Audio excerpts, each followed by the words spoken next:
Welcome to free online classes of physics with Lambert sir. So dear students, let us learn one more new concepts for you. Degrees of freedom of a system. And that degrees of freedom in short written as a DOF. DOF. You can see here. Degrees of freedom short form आहे. एखाद्या सिस्टीमच्या degrees of freedom म्हणजे आपल्याला समजावून घ्यायचे आहे आणि different सिस्टीमच्या अर्थातच आपण topic kinetic theory of gases study करतोय म्हटल्यानंतर इथं आपल्याला गॅसियस सिस्टीमच्या degrees of freedom find out करायचं आहे.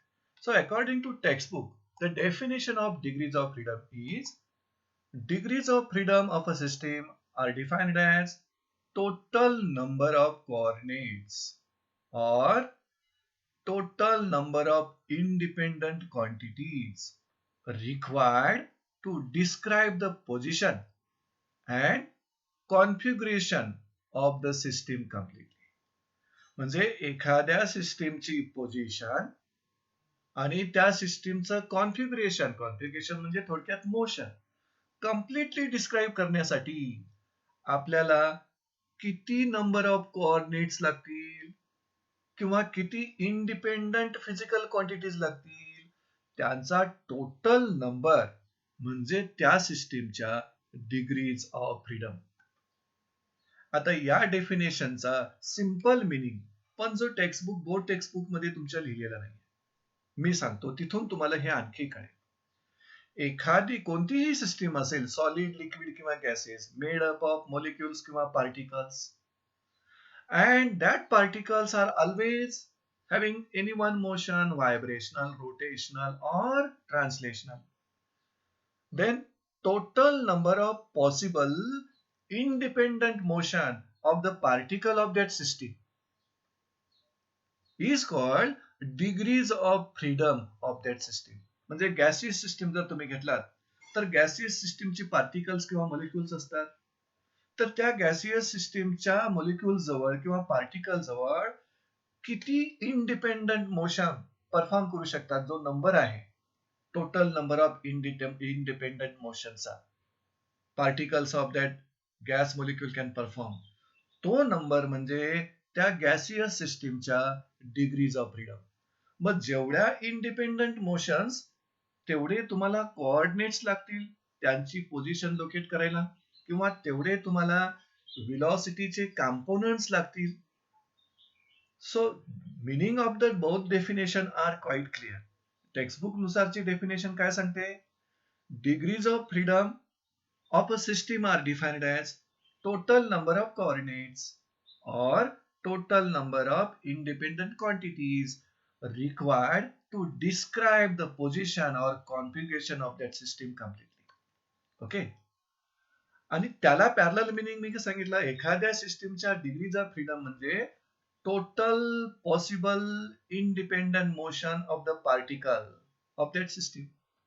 म्हणजे सिस्टीमच्या पार्टिकलच्या किती टोटल इंडिपेंडंट मोशन होऊ शकतात, त्या इंडिपेंडंट मोशनचा नंबर म्हणजे त्या सिस्टीमची डिग्रीज ऑफ फ्रीडम.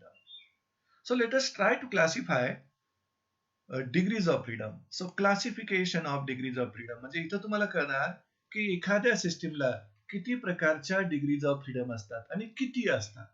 पहिल्यांदा आपण types of degrees of freedom समजावून घ्यायचा प्रयत्न करू. So we know that gas molecules are always in the state of random motion. And due to their random motion, gas molecules are moving from one point to another point. आता ही जी त्यांची motion आहे one point to another point, that motion can be one dimensional motion म्हणजे along straight line. That motion can be two dimensional motion म्हणजे in the plane surface. That motion can be in the free space म्हणजे three dimensional motion. म्हणजे gas molecule random motion आहे त्याच्याकडं, त्यामुळं it is free to move in all possible direction. And that's why this gas molecule can move from one point to another point along straight path, one dimensional, along plane surface, two dimensional, or through the free space, three dimensional. So let us try to understand more about the one dimensional motion of gas molecule two-dimensional motion and three-dimensional motion of gas molecule. So let us learn about the one-dimensional motion of gas molecule. If gas molecule is restricted to move along a straight line, then तो gas molecule straight line वर जाण्यासाठी जर तुम्ही त्याला restrict केला तर त्या straight path वरची त्याची जी पोझिशन आहे त्याचं लोकेशन आहे ते तुम्हाला डिस्क्राइब करायचं असेल तर फक्त एकच कोऑर्डिनेट पुरेसा आहे. If it is moving along x axis then X coordinate is sufficient. If it is moving along y-axis, then y-coordinate is sufficient. If it is moving along z-axis, z-coordinate is sufficient. So if gas molecule is restricted to move along straight line, then only one coordinate is sufficient to describe its location. And only one component of velocity. मग Vx असेल, Vy असेल किंवा Vz असेल. Component of velocity along x, y and z. यापैकी एक component sufficient आहे to describe its motion. म्हणजे how many coordinates are sufficient? Only one. How many quantities are sufficient? Only one. त्यामुळं one dimensional motion gas मॉलिक्यूलची होत असेल तर त्याच्याकडं 1 degree of freedom मिळेल तुम्हाला. आणि वन डायमेन्शनल मोशन एक्सप्लेन करणारी ही डायग्राम आपण रेफर करूया. In this diagram, gas molecules are in the state of random motion. You can see they are moving in all possible directions with all possible velocities. पण move होत असताना त्यांचा path जो आहे तो स्ट्रेट पाथ आहे. So in this diagram, gas molecules are performing one dimensional motion. आणि त्यामुळं ह्या वन डायमेन्शनल मोशन मध्ये त्याची पोझिशन जर तुम्हाला लोकेट करायची असेल one coordinate is sufficient either X Y or Z and one velocity component is sufficient either x component म्हणजे vx or vy or vz. म्हणजे डेफिनेशन नुसार टोटल नंबर ऑफ कोऑर्डिनेट्स किती रिक्वायर आहे तिथं only one coordinate to describe the position and configuration of the system. That's why one dimensional motion जर gas मॉलिक्यूलची होत असेल तर त्या गॅस मॉलिक्यूल जवळ एकच डिग्री ऑफ फ्रीडम असणार. To understand this in more clear, let us see this video. See here. In this video, different gas molecules are in the state of random motion. You can see monoatomic gas molecule आहे red colour मध्ये. See this diatomic gas molecule आहे. दोन double blue कलरचे atoms आहेत पहा. Diatomic gas molecule आहे. आणि ट्रायॲटॉमिक gas molecule पण आहे. See here one red and two blue atoms. म्हणजे इथं हा जो कंटेनर आहे या कंटेनर मध्ये तुम्ही 3 टाइपचे गॅसेस इन्क्लोज केलेले आहेत आणि त्या गॅसेसचे molecules are in the state of random motion. आणि ह्या मॉलिक्युल्सना जर आपण रिस्ट्रिक्ट केलं to move along a straight line तर त्या मॉलिक्युलची लोकेशन म्हणा किंवा त्या मॉलिक्युलची मोशन असेल किंवा कॉन्फिगरेशन असेल कम्प्लिटली डिस्क्राइब करण्यासाठी फक्त एकच कोऑर्डिनेट लागतो किंवा एकच व्हेलॉसिटीचा कंपोनेंट लागतो. म्हणून वन डायमेन्शनल मोशन मध्ये मॉलिक्यूल जवळ ओनली 1 डिग्री ऑफ फ्रीडम असते. Late us see about the two dimensional motion. Two-dimensional motion of a gas molecule. If gas molecule is restricted to move in a plane surface म्हणून आता जर तो gas मॉलिक्यूलला जाण्याला भाग पडला आपण, then its location can be completely described by two coordinates x and y. म्हणजे तो समजा xy प्लेन मधून जात असेल गॅस मॉलिक्यूल तर xy प्लेन मधील कोणत्याही ठिकाणची त्याची लोकेशन जर तुम्हाला कंप्लीट डिस्क्राइब करायचं असेल तर तुम्हाला दोनच कोऑर्डिनेट लागतील एक्स आणि वाय. झेड कोऑर्डिनेटची गरज नाही. त्याचबरोबर you will require two components of velocity vx आणि vy. मग जर तुम्हाला दोन कोऑर्डिनेट्स लागत असतील टू लोकेट इट्स पोझिशन, दोन कंपोनेंट्स ऑफ व्हेलॉसिटी लागत असतील टू डिस्क्राइब इट्स मोशन और configuration, then if gas molecule has two dimensional motion then it has 2 degrees of freedom. कारण डिग्रीज ऑफ फ्रीडम म्हणजे total number of coordinates, total number of independent quantities. मग किती लागले coordinates 2, किती लागल्या quantities 2. So in this case gas molecule has 2 degrees of freedom. So let us see 3 dimensional motion of gas molecule. If gas molecule is free to move in space आता ह्या gas मॉलिक्यूलला space मध्ये move होण्यासाठी आपण freedom दिलं. Then space मधील कुठल्याही ठिकाणची त्याची लोकेशन जर तुम्हाला डिस्क्राईब करायचं असेल, you requires 3 coordinates x, y and z at a time. And to describe its motion, you also require 3 components of velocity vx, vy, vz. That's why 3 coordinates required, 3 independent quantities required. That's why 3-dimensional motion जी gas molecule चे आहे, it has 3 degrees of freedom. So in this way, you can decide the degrees of freedom.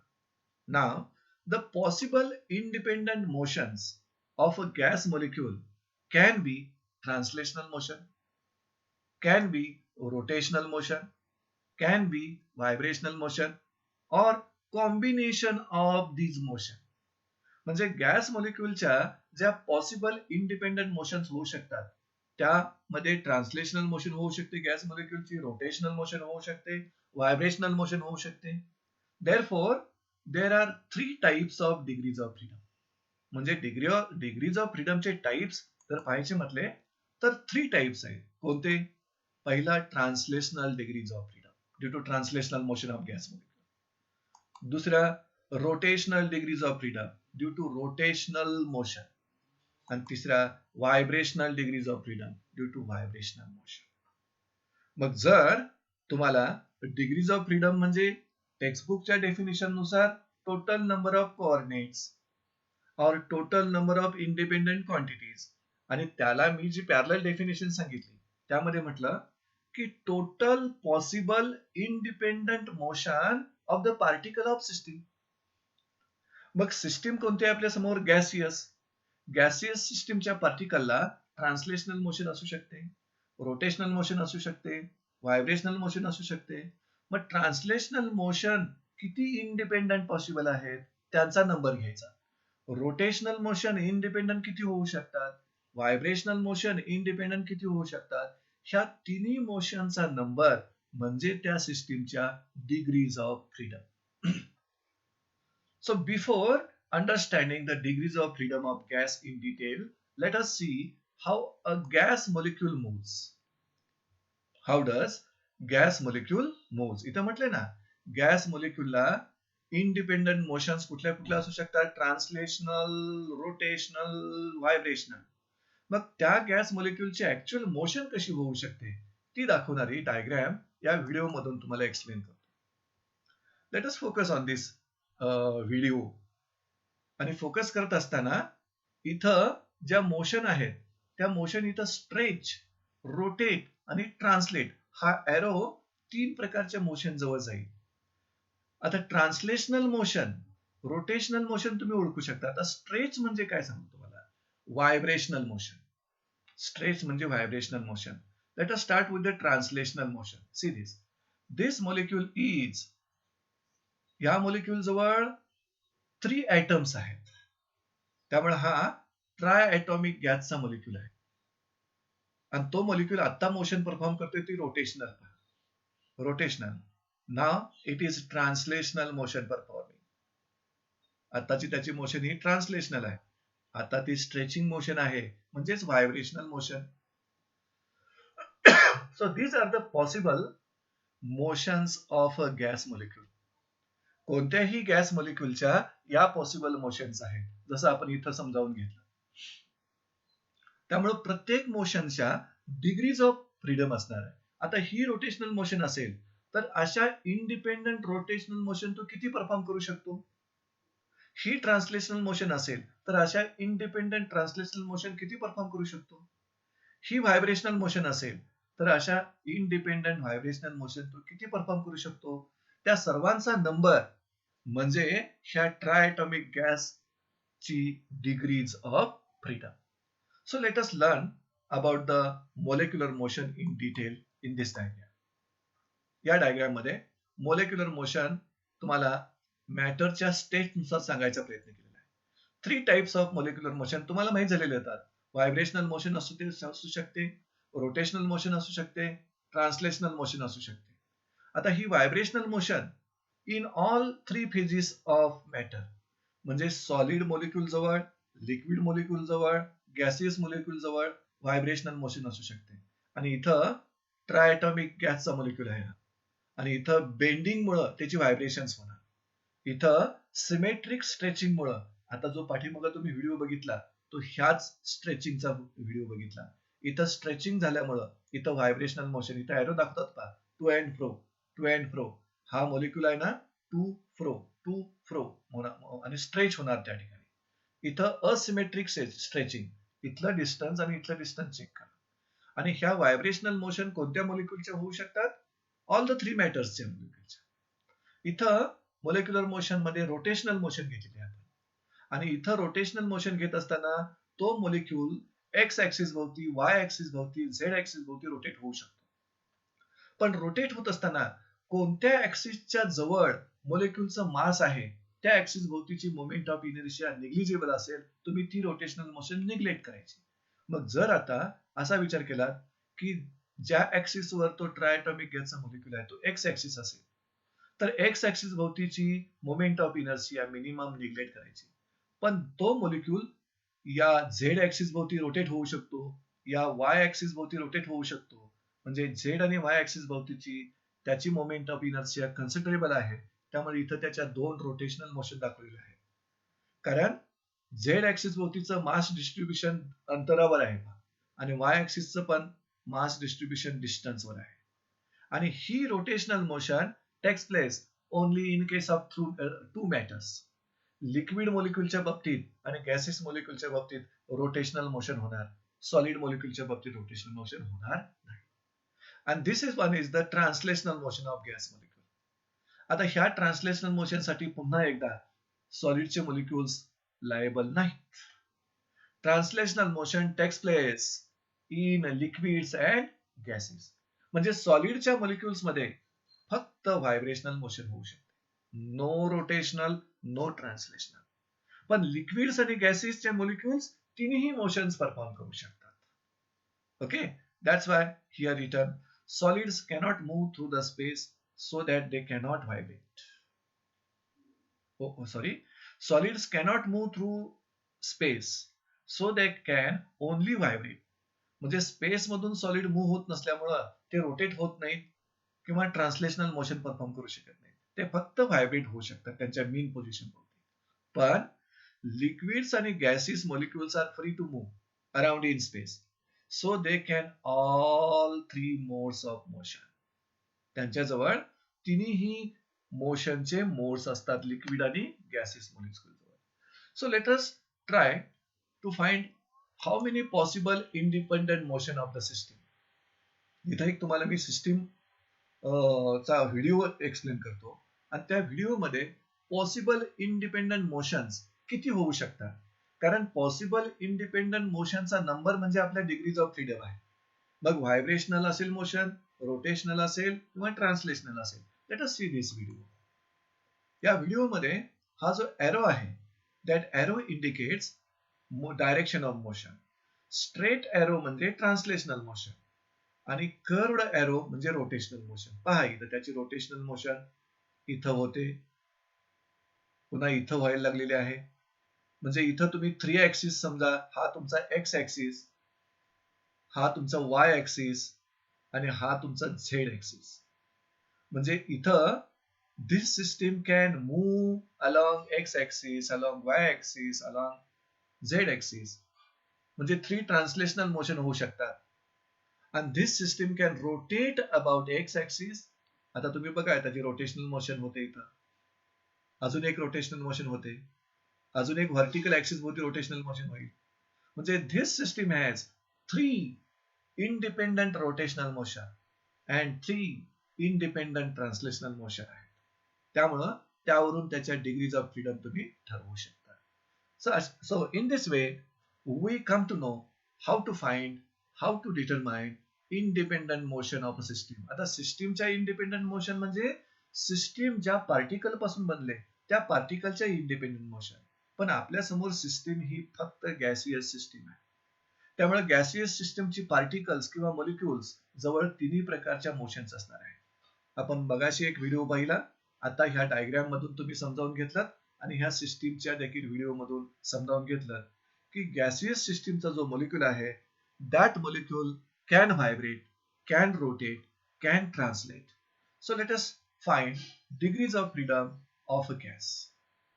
आपण different gaseous सिस्टीमच्या degrees of freedom find out करणार आहोत. यामध्ये mono atomic गॅसची degrees of freedom, diatomic गॅसच्या degrees of freedom, ट्रायॲटॉमिक गॅसच्या degrees of freedom आणि पॉलिॲटॉमिक गॅसच्या डिग्रीज ऑफ फ्रीडम डिटरमाइन करणार आहोत. Let us start with monoatomic gas. आता मोनो ॲटॉमिक गॅसची एक्झाम्पल घ्यायची असतील तर त्या एक्झाम्पलमध्ये all the inert gases are the monoatomic. So the examples of monoatomic gases are helium gas, neon gas, argon gas, krypton, xenon. ह्या प्रत्येक गॅसच्या मॉलिक्यूल जवळ ओनली वन ॲटम आहे. त्यामुळं एक ॲटम दाखवणारी ही डायग्राम तुमच्या समोर इथं दाखवली. This one is the molecule of monoatomic gas. Red colour मध्ये दाखवलेला मॉलिक्यूल आहे मोनोॲटॉमिक गॅसचा. Only one atom it has. आता आपल्याला माहिती आहे कोणत्याही गॅस असू द्या, मोनोॲटॉमिक, डाय, ट्राय किंवा पॉली, त्याचा molecule is free to move in all possible directions.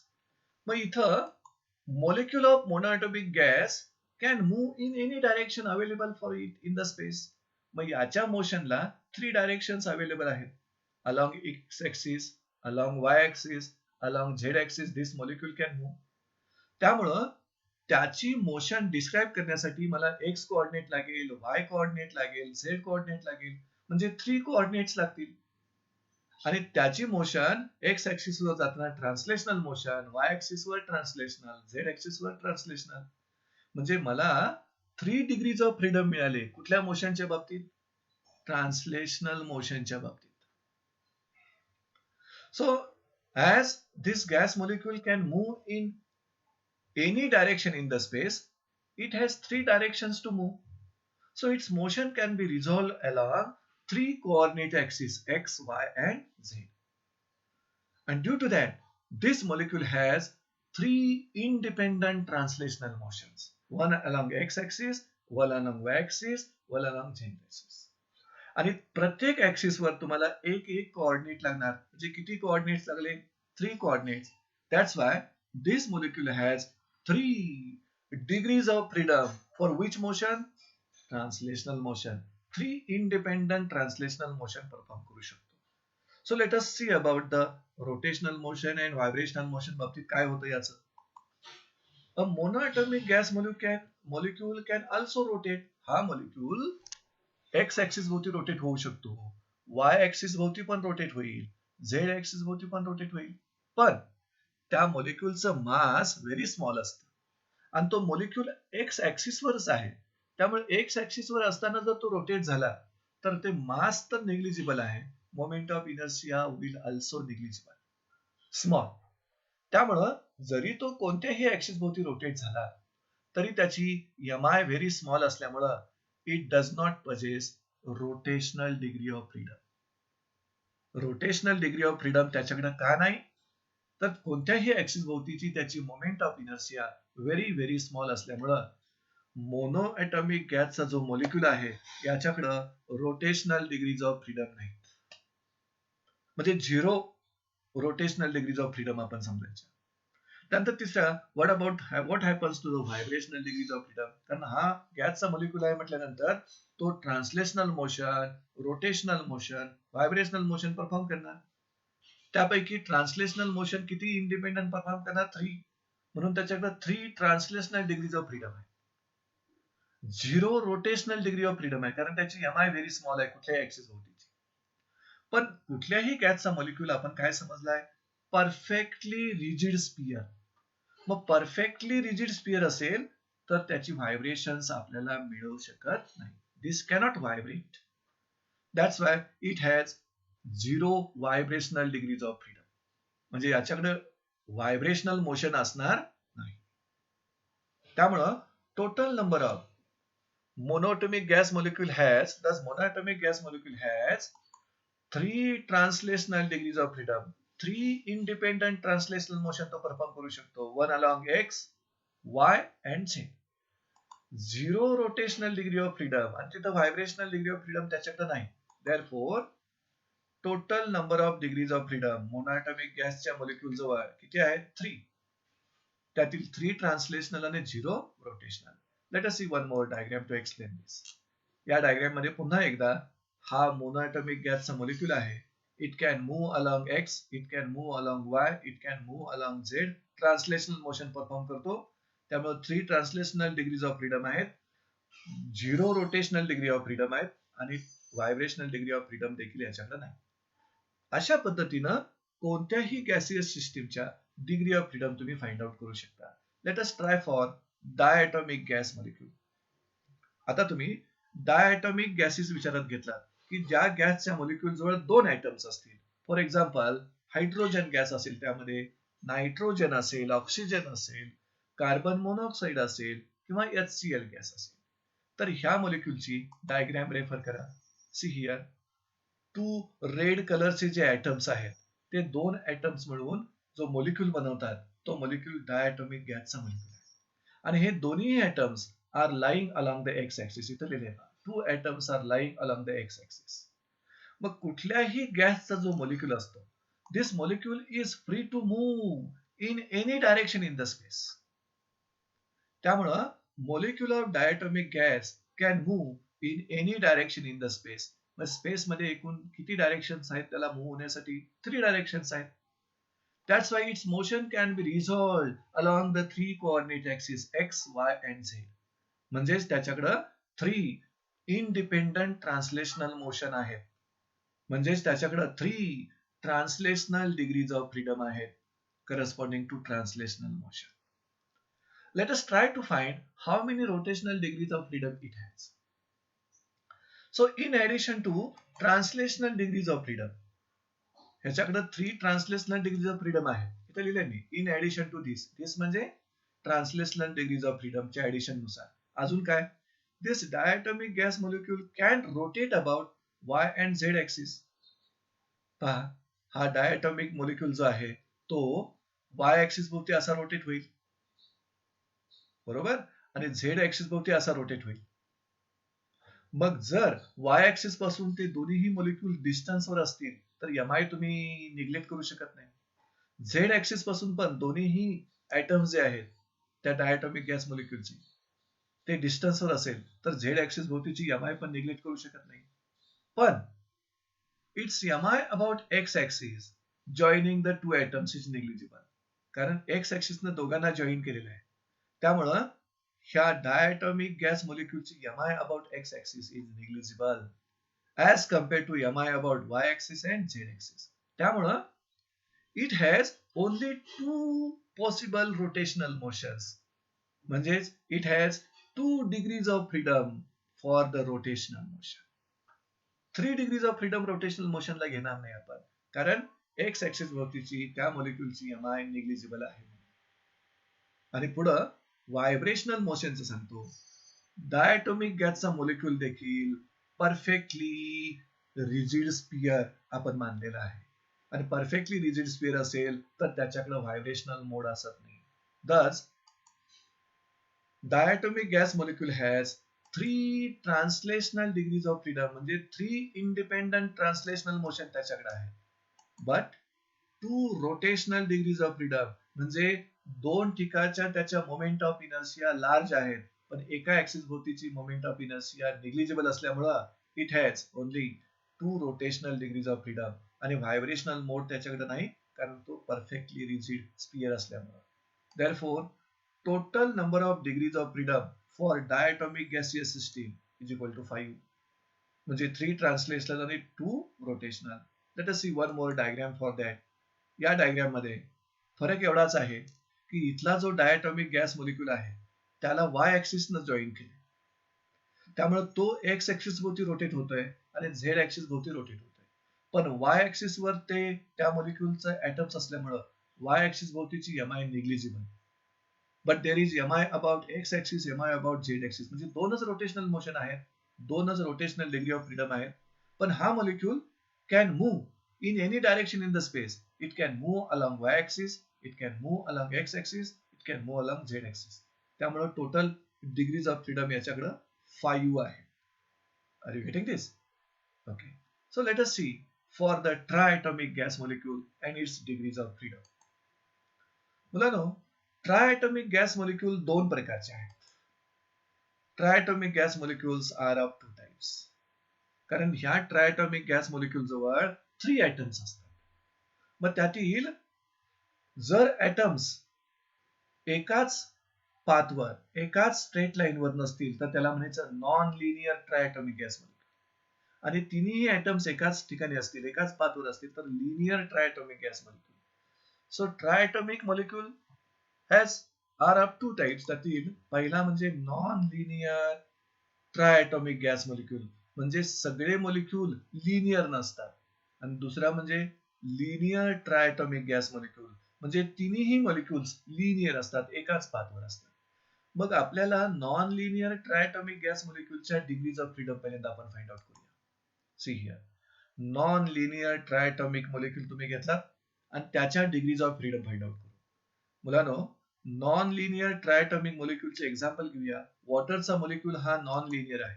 C here H2O molecule, sulphur dioxide, hydrogen sulphide, हे 3 गॅसेस आहेत ना, तिन्ही गॅसेसचा मोलिक्यूल जो आहे तो नॉन लिनियर आहे. आणि त्याची डायग्राम जरा आपण ऑब्झर्व करा. सी हियर, हा जो मोलिक्यूल आहे तो ट्रायटॉमिक गॅसचा मोलिक्यूल आहे, म्हणजे 3 atoms आहेत. पाहू शकता तुम्ही, तिन्ही atoms एकाच लाईनवर नाही आहेत. आणि त्यापैकी one atom is along x axis, second along y axis, and third atom is along z axis. Are you getting this? आता तुम्हाला सर्वांना माहिती आहे, गॅसचा कुठलाही मोलिक्यूल असू दे, मोनोएटॉमिक, डायएटॉमिक असू दे किंवा ट्रायएटॉमिक असू दे, gas molecules are always in the state of random motion. They can move in any direction in the space. मग हा जो ट्रायएटॉमिक गॅसचा मोलिक्यूल आहे इथं, it can move along x, it can move along y, it can move along z. That means it has 3 independent translational motion. That's why it has 3 degrees of freedom for the translational motion. आता राहिला प्रश्न, rotational मोशनच्या degrees of freedom किती? पहा, कोणत्याही axis पासून तिन्ही ऍटमचा विचार केला तर ते डिस्टन्सवर आहे. त्यामुळे एक्स ऍक्सिस भोवती त्याची मोमेंट ऑफ इनर्शिया आहे, वाय ऍक्सिस भोवती त्याची मोमेंट ऑफ इनर्शिया आहे, आणि झेड ऍक्सिस भोवतीची त्यांची मोमेंट ऑफ इनर्शिया आहे. हे तिन्ही ऍक्सिस ट्रायटॉमिक गॅस मोलिक्यूल आहे ना, त्यांच्या सेंटर ऑफ मास मधून पास होत आहेत. So in case of non-linear triatomic gas molecule, there are 3 degrees of freedom corresponding to translatory motion and 3 degrees of freedom corresponding to rotatory motion.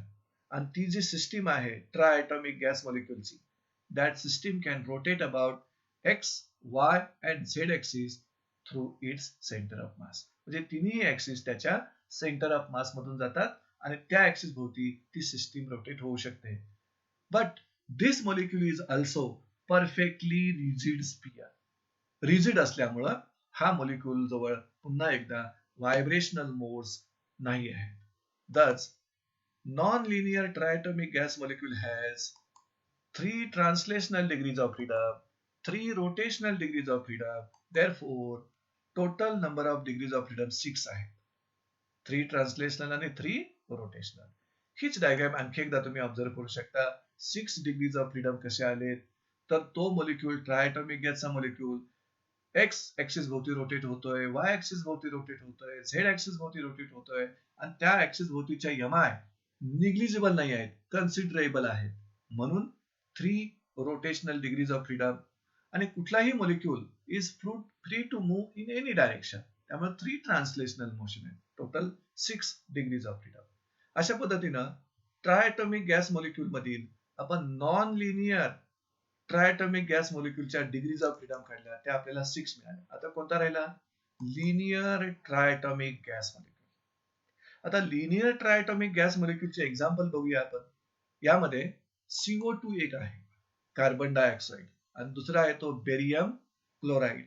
ह्या दोन्हीही गॅसेसचे जे molecules असतात ते लिनियर असतात. That means they are along a line. मग आपल्याला माहिती आहे की कोणत्याही मोलिक्युलच्या बाबतीत, कुठलाही मोलिक्युल असू दे गॅसेसचा, this molecule can move in any direction in the space. मग स्पेस मध्ये आपल्याकडे 3च डायरेक्शन्स आहेत. मग 3 डायरेक्शन असल्यामुळे त्या मोलिक्युल जवळ 3 independent translational motion असणार आहे. So in case of linear triatomic gas molecule, there are 3 degrees of freedom corresponding to translational motion. म्हणजे त्याच्या 3 independent translational motion होऊ शकतात.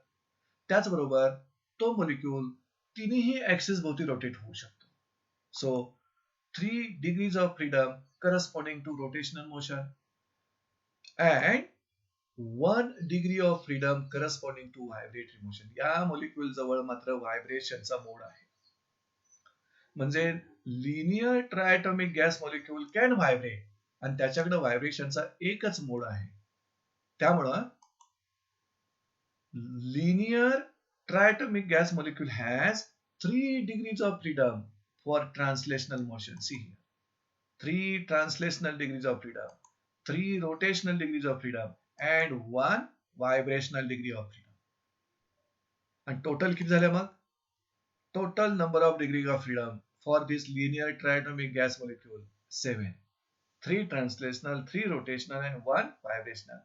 हा कन्सेप्ट अजून क्लिअर होण्यासाठी या डायग्राम मधून आपण रेफर करूया. इथं आपण कार्बन डायऑक्साइडच्या डिफरंट स्टेट्स दाखवलेल्या आहेत. इथं तो इक्विलिब्रियम मध्ये आहे, इथं स्ट्रेचिंग सिमेट्रिक स्ट्रेचिंग मध्ये आहे म्हणजे व्हायब्रेशनल मोड मध्ये आहे, इथं असिमेट्रिक स्ट्रेचिंग म्हणजे व्हायब्रेशनल मोड मध्ये आहे, इथं बेंडिंग म्हणजे हे 3 मोड व्हायब्रेशनलचे मोड आहेत त्याचे आणि हा इक्विलिब्रियम मोड आहे. तर इथं तुम्ही बघू शकता हा मॉलिक्यूल जो आहे तो लिनियर का म्हटलं गेलं, तिन्ही त्याचे ॲटम्स अलॉंग स्ट्रेट लाईन आहेत. त्यामुळे हा मॉलिक्यूल एक्स ऍक्सिसच्या अलॉंग जाऊ शकतो, वाय ऍक्सिसच्या अलॉंग जाऊ शकतो, झेड ऍक्सिसच्या अलॉंग जाऊ शकतो. त्यामुळे 3 ट्रान्सलेशनल मोशन्स आहेत. त्यामुळे 3 ट्रान्सलेशनल डिग्रीज ऑफ फ्रीडम.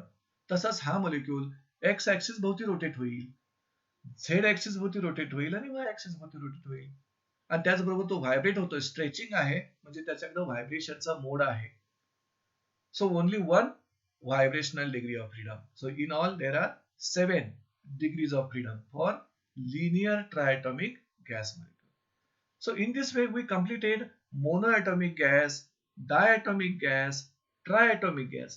आता polyatomic gas घेऊ आपण. Polyatomic gas म्हणजे ज्या गॅसच्या मॉलिक्यूल जवळ मोर दॅन 3 atoms असतील, म्हणजे 4, 5, 6, 7 whatever may be. पॉलिएटॉमिक गॅसच्या डिग्रीज ऑफ फ्रीडम करूया. तर पॉलिएटॉमिक गॅस जवळ जो मॉलिक्यूल आहे त्या मॉलिक्यूल जवळ तुम्हाला माहिती आहे molecule of any gas can move in any direction in the space. म्हणजे त्याच्याकडे किती डिग्रीज ऑफ फ्रीडम ट्रान्सलेशनल मोशनच्या 3. So in case of polyatomic gas molecule there are 3 degrees of freedom corresponding to translational motion. आणि तो जो polyatomic gas molecule आहे तो आता एक्स ऍक्सिस भोवती रोटेट होणार, वाय ऍक्सिस भोवती रोटेट होणार आणि झेड ऍक्सिस भोवती रोटेट होणार. म्हणजे त्याच्याकडं 3 degrees of freedom corresponding to rotational motion. पण हा मॉलिक्यूल आता मात्र व्हायब्रेट होणार. आता व्हायब्रेशनचे किती मोड्स आहेत that depends upon the molecule of that gas. समजा 4 ॲटमचा गॅस असेल, 5 ॲटमचा गॅस असेल, 6 ॲटमचा गॅस असेल, त्यानुसार vibrational degrees of freedom vary होणार. So it has certain number of vibrational degrees of freedom, vibrational modes. Thus, total number of degrees of freedom for polyatomic gas are 3 translational, 3 rotational, and certain number of vibrational. So in this way, we can determine degrees of freedom of any gaseous system. आपल्याला माहिती आहे monoatomic gas जवळ 3 degrees of freedom आहेत, डायएटॉमिक gas जवळ 5 degrees of freedom आहेत, ट्रायएटॉमिक gas त्यातील non linear जवळ 6 आहेत आणि लिनियर जवळ 7 आहेत. आणि पॉलिएटॉमिक जर असेल तर त्या पॉलिएटॉमिक गॅस जवळ degrees of freedom 3 + 3 and these are the certain number of vibrational degrees of freedom. आता आपण काय करू, आपण एक जनरल एक्सप्रेशन स्टडी करूया ज्या एक्सप्रेशन वरून कोणत्याही गॅसियस सिस्टीमच्या डिग्रीज ऑफ फ्रीडम तुम्ही फाइंड आउट करू शकता. See here general expression for finding degrees of freedom. What is that expression? See here, NF equal to 3a minus r. ह्या equation मधील सिम्बॉलचा मिनिंग तुम्हाला समजावून सांगतो. इथं NM म्हणजे number of degrees of freedom आणि A म्हणजे काय माहितीये का, A is the number of independent atoms of that molecule. जसं मोनोएटॉमिक गॅसच्या मोलिक्यूल जवळ एकच ऍटम असतो, डायटॉमिक गॅसच्या मोलिक्यूल जवळ दोन असतात, ट्रायटॉमिक जवळ तीन असतात. त्यामुळे ए म्हणजे ऍटमचा नंबर. आणि what is R? R is number of independent relations between the atoms. म्हणजे जो मोलिक्यूल गॅसचा घेता, फॉर एक्झाम्पल मोनोएटॉमिक गॅसचा मोलिक्यूल घेतला, त्याच्याकडे ऍटम किती आहेत? 1 आहेत. म्हणजे इथे A इक्वल टू 1 येणार. मग एकच ऍटम असेल तर तिथं रिलेशनच मिळणार नाही ऍटम टू ऍटम, त्यामुळे आर 0 असणार. मग पहा इथं मोनोएटॉमिक गॅससाठी डिग्रीज ऑफ फ्रीडमचा नंबर किती मिळेल? 3च मिळेल, कारण का 3 into 1 -0. तसा डायटॉमिक गॅससाठी तुम्ही काय कराल? डायटॉमिक गॅस म्हणजे हायड्रोजन. किती ॲटम्स असतात त्याच्याकडे? 2. 3 into 2 6 झालं. मग हायड्रोजन आणि हायड्रोजन मध्ये इंडिपेंडंट रिलेशन एकच मिळेल. सो -1 6 - 1 5. आर यू गेटिंग दिस? तसं आपण ट्रायटॉमिक गॅस मॉलिक्यूल साठी बघूया. आता ट्रायटॉमिक गॅस मध्ये नॉन लिनियर घेऊया. कोण आहे नॉन लिनियर? H2O. म्हणजे ट्रँगल फॉर्म होतो. किती त्याच्याकडे ऍटम्स आहेत? इंडिपेंडंट ऍटम्स 3 आहेत. 3 3 9 मायनस. आता त्या H2O मध्ये किती इंडिपेंडंट रिलेशन राहतील? पहा, ऑक्सिजन ऑक्सिजन मध्ये एक, हायड्रोजन ऑक्सिजन मध्ये एक आणि हायड्रोजन ऑक्सिजन मध्ये म्हणजे 3. म्हणजे 9 - 3 यू विल गेट 6. बरोबर आहे का? म्हणजे नॉन लिनियर ट्रायटॉमिक मॉलिक्यूल जवळ 6 डिग्रीज ऑफ फ्रीडम होत्या. आता लिनियर ट्रायटॉमिक जवळ किती होत्या? 7. इथं येतात का बघूया आपण. लिनियर मध्ये कोण घेतलं एक्झाम्पल आपण? CO2. तिन्ही ऍटम्स त्याचे स्ट्रेट असतात. म्हणजे नंबर ऑफ ऍटम्स किती आहेत? 3. 9 झालं. मायनस. आता CO2 तर त्याच्यामध्ये C असतो आणि दोन्ही साईडला ऑक्सिजन असतो. बघा, कार्बन आणि ऑक्सिजन मधलं एक रिलेशन मिळालं आणि कार्बन आणि ऑक्सिजन मधलं एक रिलेशन मिळालं. म्हणजे टोटल इंडिपेंडंट रिलेशन किती मिळाले? 2च मिळाली. त्यामुळे R equal to 2. 9 - 2 7. So this is the way, this is the simple formula with the help of which you can determine the number of degrees of freedom of any gaseous system. म्हणजे हा formula जर तुम्ही लक्षात ठेवलात तर या फॉर्म्युल्यावरून कोणत्याही gaseous सिस्टीमच्या डिग्रीज ऑफ फ्रीडमचा नंबर तुम्ही ठरवू शकता. So I hope you understand this concept in very very very good way. Okay, with this we'll stop this lecture. Thank you, friends.